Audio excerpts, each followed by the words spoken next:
Hello, everyone. You know what that sound means. It's time to get today's webinar started. I'd like to thank everybody for jumping on the webinar today.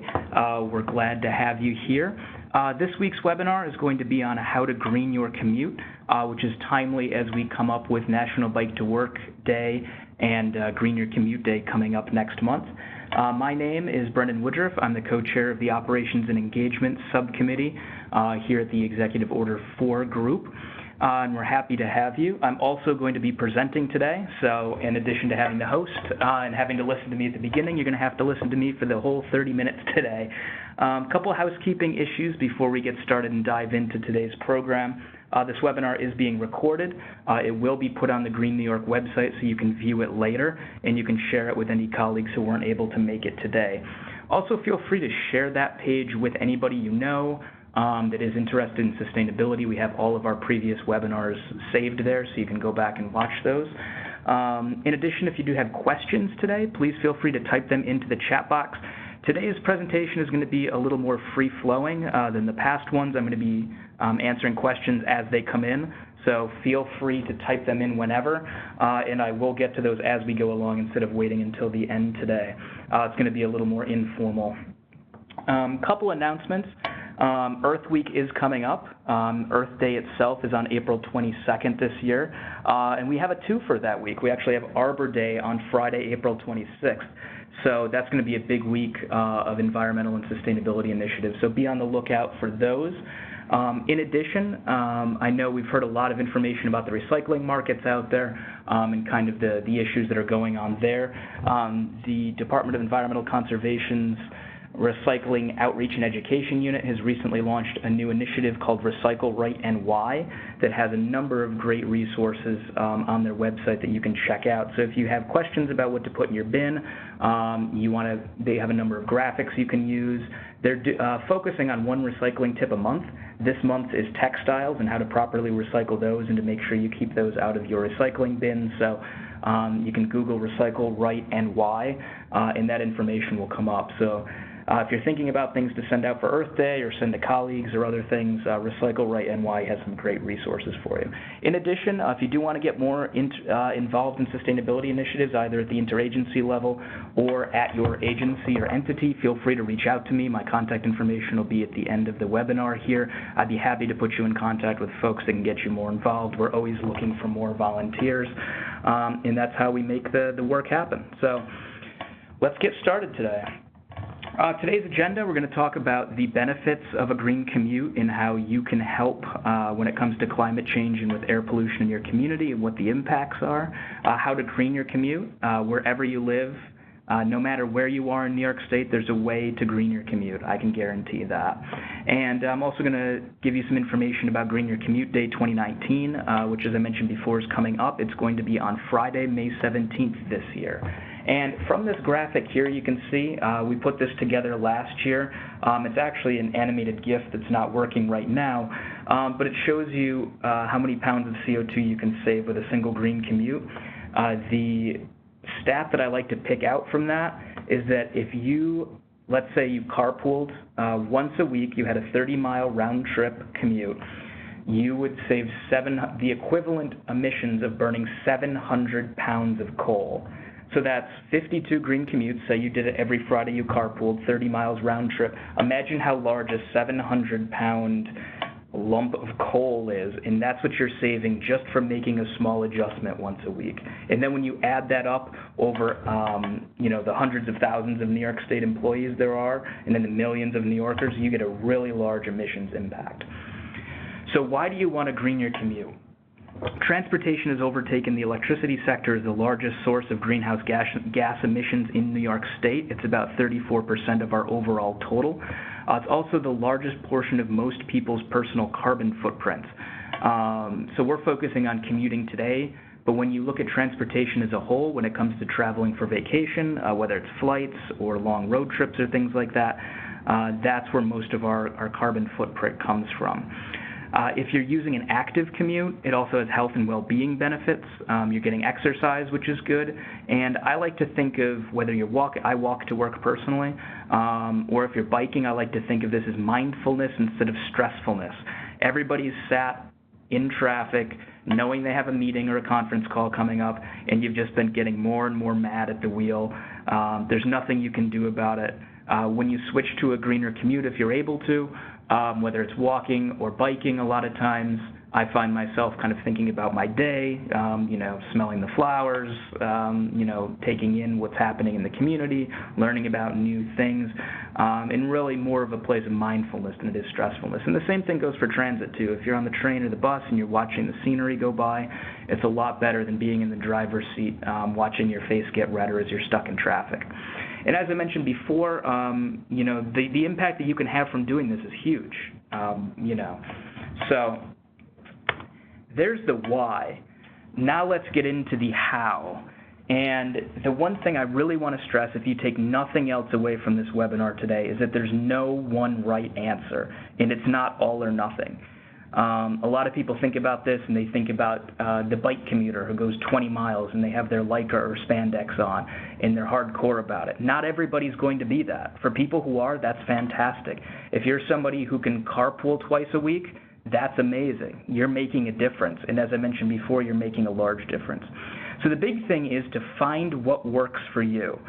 As I mentioned, not everybody's going to bike, not everybody's going to be able to take transit, not everybody's in a position to carpool or buy an electric vehicle, but there's always something you can do, and no matter the scale, whether it's every day or whether it's once or twice a week.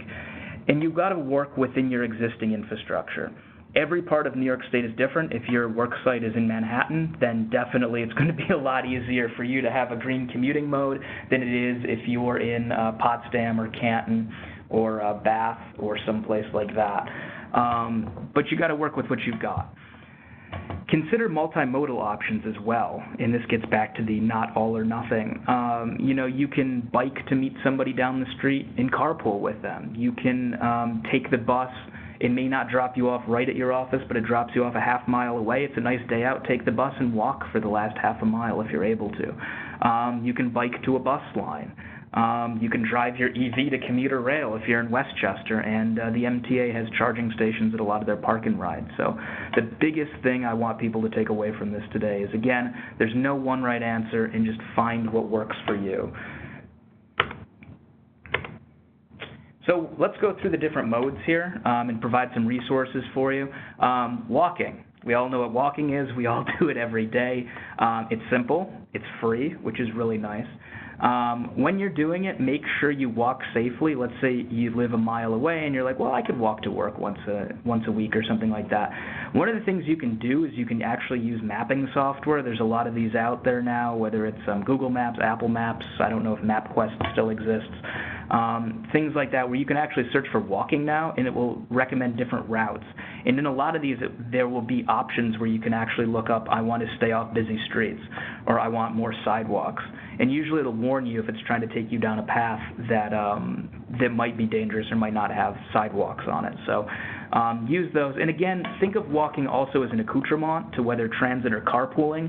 You can go in there and you can walk to a bus stop that's a little further away than you would thought because you might get a better route. Or you can walk to somebody's house in your neighborhood to carpool with them. Biking. Here we have a great picture of Commissioner Sagos from DEC biking into work for GreenNY Commute Day a couple years ago. One of the great things about biking is that it's emissions-free, just like walking. It allows you to go further than walking. We're getting back to the basics here. And one of the big things we're seeing all across the state is that there's more bike lanes and infrastructure being installed every year. New York State, quite a while ago, passed a complete streets law that says that any kind of street construction has to look at incorporating alternative forms of transit, such as walking and biking. So we're seeing more of that coming up. And in cities, you're seeing a lot more of that happening as well.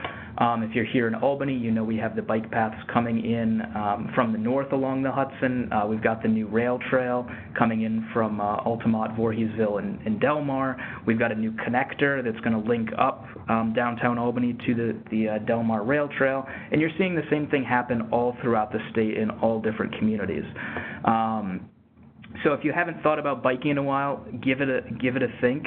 and look at what new infrastructure has come in, because I guarantee you in your community there's something new that's happened. Another thing that's happening with biking is bike share systems. Most upstate cities are installing them or have already, and they're expanding. In New York City, you might have heard of City Bike. It's a great way to get around. They're also in New York City adding electric assist city bikes, so it's even easier. You can get to work without sweating, which is definitely a plus if you don't have shower facilities or anything like that. So take a look in your community and think about bike share systems as well. And for biking, again, you can do what we talked about for walking with the mapping apps or the mapping software. They all have bike routes as well, and they usually try and put you on a safer route that has bike lanes in the infrastructure that exists. Also, DOT has a Bike NY map on their website, so if you Google that, you'll be able to get to their system that shows you where there's dedicated bike routes. Usually they have really wide shoulders or bike lanes. Transit. Bus service exists in almost every part of the state. I've gone through and did an analysis of this recently to update our GreenNY Commute Day website, and pretty much every county has some form of a bus system. They may not be the most convenient in all aspects. You know, we're not getting 5-minute service if you're out in Essex County or Clinton County, but there definitely are options wherever you are. So at the end, there'll be a link to the GreenNY Commute Day webpage, and you'll be able to check a list of transit providers there. In addition, when it comes to resources for transit, as a New York State employee, there's a program called NYS Ride, and this allows you to purchase transit fares with pre-tax dollars. And the way this works is you go on, you have a portion of your paycheck withheld pre-tax. They'll give you a card that you can use to buy transit fare or other qualified commuting expenses. It used to include biking expenses. Unfortunately, with the tax overhaul last year, Congress took out the bike benefits, but you can still get the transit benefits. So if you're thinking about trying transit, you know, you can take $50 out, get a monthly pass, try it for a month, see how it works. You can do that with pre-tax dollars. And if you're buying let's say you're in the New York City area, you're taking Metro North or the LIRR, you can save quite a bit of money with NYS Ride. And in addition, most mapping softwares now offer transit information as well. I'm going to keep going back to that because they're pretty much a one-stop shop for alternative commutes. So you can go on there. I know here in the Albany area, if you go to Google Maps, CDTA has real-time info on there, so you can have the GPS show where you are. You click the nearest bus stop, and it'll actually tell you when the next buses are coming in real time, which is really handy. In addition, most transit services also now have apps. Most of the large ones, you'll be able to download an app and see real-time info as well, so you can see when buses are coming. That's really handy in the wintertime, or if it's really hot out, because you'll know, oh, the bus is coming in 5 minutes, I can wait inside where it's heated or air-conditioned. Carpooling. So here's where we have some resources for you. The other forms of transit that we've mentioned before, or transportation, have focused on mainly more developed areas, even though there is some rural transit service out there. Carpooling can work anywhere in the state, and this is one that I really like to promote because of that option. It's great for rural areas, and one of the things that I like to tell people as well is that it doesn't have to be door-to-door. We have a lot of folks in the last couple of years for GreenNY Commute Day have said, well, you know, no one lives in my town. I live 30 miles from the office. If somebody lives 20 miles from the office on your commute, you can pick them up. Or you can meet somewhere, you know, at a park and ride lot. DOT has a list of park and ride lots that you can find throughout the state. You guys can meet there and split the driving. So there's definitely ways to make it work. And again, carpooling can be flexible. It can be just a day or two a week. And as I mentioned before with the emissions reductions, you can offset a 700-pound lump of coal just by doing this 1 week if you have a 30-mile round-trip commute. And one of the biggest barriers that we hear when it comes to carpooling is finding someone to carpool with. Again, in some of the more rural areas, you have people living in multiple towns. They might have different schedules and things like that. We've put together a resource that's going to make it easier for you. So a number of agencies have joined our New York State 511 New York rideshare portal. You can see a screenshot of the main page here, and with this, you can use your New York State email address to create an account. And in there, you can choose to get ride-sharing matches or carpooling matches with only state employees or state employees and the general public as well. So there's a general public version of 511 New York software as well that anybody in New York State can use to find a carpooling partner. The big thing with this New York State portal is that you can match just with other state employees. It increases security. If you only want to match with other state employees, you can do that. And it gives you some peace of mind that you're the only, it's just you and your coworkers that are in that portal. So if your agency has signed on, feel free to go on there and give it a shot. Even if you don't find somebody right away to match with, it's important to get into the system if you want to find matches, because the more people that are in there, the easier it's going to be for everybody to find somebody to carpool with. In addition, if your agency or entity has not joined it yet, you can use the public version of 511 New York Rideshare, and we have the address, the URL right there. You can go to that and you can sign up for an account and you can match with folks in your community. In terms of privacy, they're very good about that. They don't give out names, they don't give out home addresses. They just mention the town that you're leaving from and the town where you're going to. Then you can communicate through the system just like Craigslist, so you're not exchanging private information at all. If you agree to carpool, you can meet at a park and ride lot or other public area to feel more comfortable with that as well. So there's a lot of built-in privacy there. In the tweet that we have up here is actually Alicia Barton. She's the president and CEO of NYSERDA, who carpooled last year for GreenNY Commute Day. So driving an electric vehicle. This one's a little harder to get into if you haven't already, because we do make vehicle purchases on a longer time frame than we do our regular everyday commuting. But if you have to drive, an electric vehicle is a great way to lower your emissions. One of the reasons for this is that upstate New York has the cleanest power grid in the nation. Between our hydropower, our nuclear is carbon-free, and we also have a growing amount of wind and solar. If you drive a plug-in vehicle in upstate New York, it's the greenhouse gas emissions equivalent of driving a highly non-existent 160 mile per gallon car. So you're significantly lowering your carbon emissions. Even if you drive a Prius now and you're getting 50 miles per gallon, this is more than tripling the efficiency when it comes to emissions. And with Governor Cuomo's recently announced Green New Deal, all power in New York State is going to be emissions-free by 2040. That means that if you're driving an EV in 2040, there will be zero emissions coming out of that. And in addition, if you do purchase renewable energy for your home, whether it's through credits or through an ESCO or community solar, or if you've installed solar on your home, you're driving emissions-free from day one. And with electric vehicles, you can get up to $9,500 off the purchase price through federal and state incentives. That comes from a federal tax credit of up to $7,500. That's dependent on the battery size of the vehicle, and there's a complicated formula of how many vehicles a manufacturer has sold, but that full $7,500 credit is available for any company besides Tesla and GM because they've hit sales goals. And in New York State, NYSERDA is operating the Drive Clean rebate program that provides up to $2,000 for the purchase or at least 36-month lease of a plug-in vehicle. And to get the full $2,000, it has to have an all-electric range of over 120 miles, and there's lower incentive amounts for plug-in hybrids and others that have lower range than that. So one of the big questions we always get with electric vehicles is where are the charging stations? Here's a couple resources for you and some more information about that. Plugshare.com is a great resource for that. You can see a screenshot from it here of the Capital District.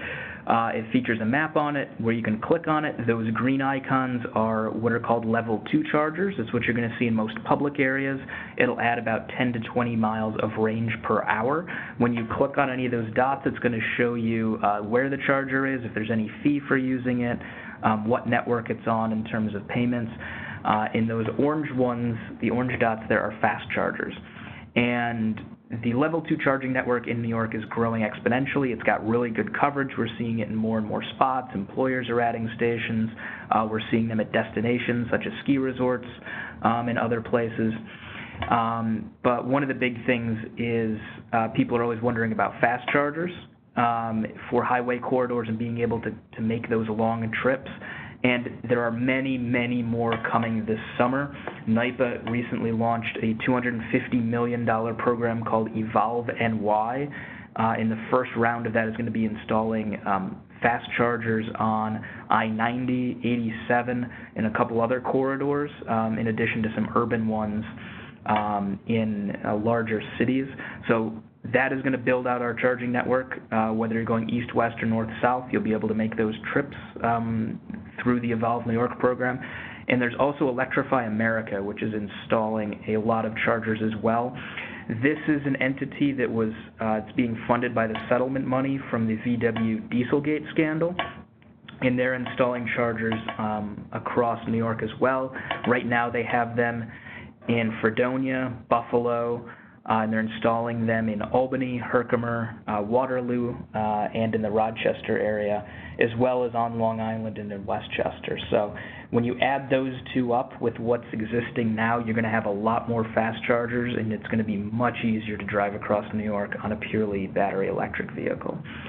We do have a question here. What are the New York Rides URL? And I believe the second part of that would be for the 511 rideshare program. I can send around the New York Rides URL to everybody as well at the end of the webinar. So I'll get that out to everybody. So Green Your Commute Day 2019, it's coming up, as I mentioned before, on Friday, May 17th. This is an annual statewide event that's designed to encourage people to use a more sustainable mode of transportation to get to work. State employees are encouraged to register their green commutes. We have a SurveyMonkey registration form that folks fill out, committing to their commutes for the day. And then usually DEC puts out a press release announcing the results on the day of. And we can get into kind of the numbers here. And this really just gets back to what I was mentioning before of the massive impact that every single one of us can have. This is going to be the 4th year of us doing Green Your Commute Day at the interagency level. The first year in 2016, 700 employees offset 8.5 tons of carbon emissions in just that one day. And last year, 2,300 employees offset 22.1 tons of emissions on just that one day, just by greening their commutes. So when you start adding these all together, you're really adding up to large emissions reductions. In addition, we hold an agency competition. So agencies compete to see which can have the highest percentage of their employees green their commute. We've done this for the past couple years. We've actually made plaques starting last year for the agencies that win it. We have different size brackets. So we have fewer than 100 employees, 100 to 1,000 employees, more than 1,000 employees, and then we also have a competition for SUNY schools as well. So be on the lookout for information regarding registering for Green Your Commute Day. Your sustainability coordinator should be sending that out during Earth Week. That's the week of April 22nd through April 26th. And the other thing we ask people to do for Green Your Commute Day is post a selfie if you're on social media. We've gotten great responses the last couple years, and this really helps amplify the message of the day and show that anybody can do this. So in addition to you, whether it's the first time you're greening your commute or you do it every single day, you're going to be counted. You're not only doing your part, let's put that first, you're lowering emissions, which is what we're going for. You're also adding to our total for state agencies. And when you post a selfie or you send it out to your friend networks, you're showing them that they can do this as well, that somebody they know is able to do this, and it gets them thinking about it. And we have people I've never even heard of. We have commissioners doing this. We have all sorts of folks that are posting selfies. So think about that for this year as well. So with that, I'm going to open it up for questions. If you have any, please type them into the chat box. We have a group picture here on this last slide from DEC Central Office last year, featuring, again, Commissioner Sagos, the leaders of our sustainability team, and others who are involved in this. I'd like to give a shout-out to everybody for the last couple of years who's done a great job of organizing this at the various agencies. So questions, feel free to type them into the chat box or the Q&A box, and we can start answering those. And as of right now, I am not seeing any. We'll give that another minute here. And I just wanted to reiterate kind of the main point that I want to drive home with this webinar is there is no right answer to this. There's no one single way to do this that's correct. It's a combination of whatever works for you and your community, what infrastructure is available, and however often you can do it. We all have family commitments and other things, but if you can make this work even just once a week or a couple times a month, it's going to make a big difference. So any questions, feel free to type them into the chat box. I'll be here for a minute. If not, thank you very much for jumping on the webinar today. We do have our next one that will be coming up in May. It is going to be on, let me bring it up here. It's going to be on Tuesday, May 14th at noon, and it's going to be on reducing home pesticide use. So what you can do in the lawn and around your garden to reduce the amount of pesticides you're using as we start to think about lawn care season. So any questions? All right, with that, we're going to wrap up today's webinar. Thank you very much, everybody, and I look forward to seeing you out there for GreenNY Commute Day. Thanks a lot. Bye.